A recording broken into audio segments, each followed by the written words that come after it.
Hi, I'm Joanne Taeuffer.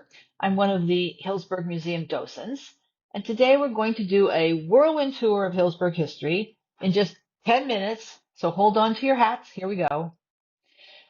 The Pomo and Wapo Indian tribes were the first people to live here. Archaeologists say for maybe as long as 10,000 years.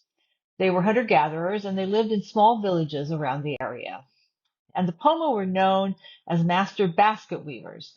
Today, the tribe members have formed a Pomo basket weaver society to keep the tradition alive.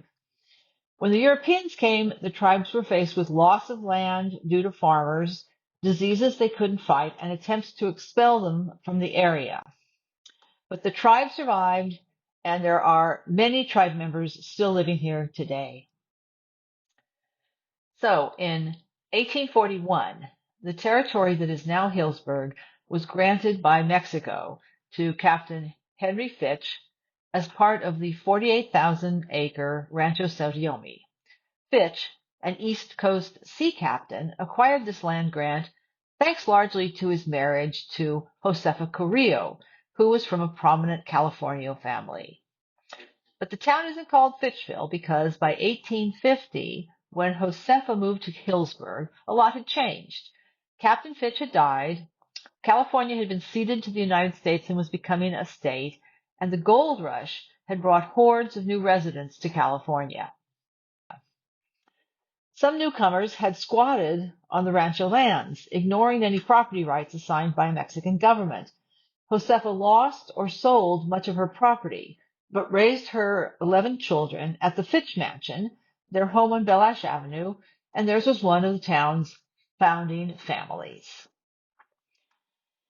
It was Harmon Heald, one of many failed or discouraged gold seekers who founded the town. He had built a cabin and established a small general store and post office on the west side of what is now Healdsburg Avenue near the plaza. And in 1857, he hired a surveyor to lay out a subdivision on land he had acquired from the Fitch family. It included a central plaza surrounded by 85 lots, which he sold for $15 each. Healdsburg was born with 300 residents. And by the time it was incorporated in 1867, it was at almost 1,000 residents. So the American settlers in the 1860s found that they could grow virtually any crop in the fertile valleys around Healdsburg.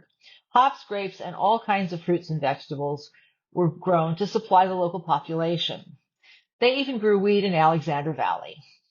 Over the years, our main crops have changed, but our status as an agricultural area has not. In 1871, the train came to town, and the railroad opened new markets for farm produce and established Healdsburg as a prosperous agricultural district. At the same time, it brought an increase in tourism now that the trip from the Bay Area was faster and more comfortable. And the late 1800s and early 1900s were what I call halcyon Healdsburg, a time when the town was flourishing, prosperous, a bit posh, and very self-confident. We had a grand Romanesque revival city hall built in the very up-to-date style of H. Richardson in 1886 at Center and Matheson Street. This Greek revival bank building built in 1908, replacing old buildings that had been destroyed in the Great California earthquake of 1906. And later, a handsome Carnegie Library, which is now the Healdsburg Museum. And there were visitors and festivals. For instance, the medieval tournament in 1871 with 6,000 attendees. The town only had 1,000 residents. And later, a water carnival on the river and resorts on Fitch Mountain. Now, there were also stately homes. So many of them that are still here. On North Street, we have the Marshall House and the Powell House. On Matheson Street, the Garrett House and the Bush House, and the Swisher House and the Passalaqua House, which I think of as the queen and king of houses in town. But all good things must come to an end, and Healdsburg ran into headwinds as the 19 teens wound down. Prohibition was voted into existence in 1919, and that put an end to the nascent wine industry here. Healdsburg turned to prunes as a primary agricultural crop. In fact, the town adopted the motto, Buckle of the Prune Belt.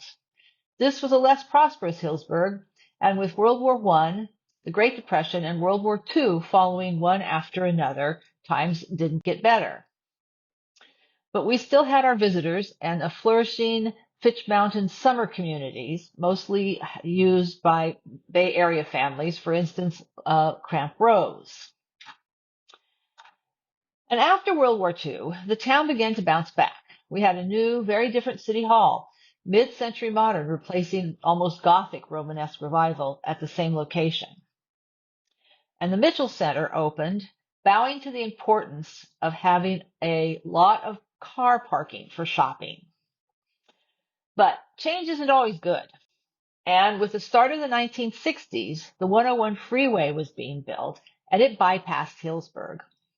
Now travelers no longer went through town, and it was now easier for residents to go to Santa Rosa to shop, where there were many more choices, bigger, better, newer stores, including at Coddingtown, an up-to-date shopping center.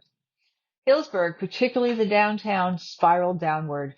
Some called it an economic doom loop. The one bright spot was a shift in agriculture that began in the late 1960s when local farmers started emulating their neighbors in Napa County by pulling out prunes and planting grapes.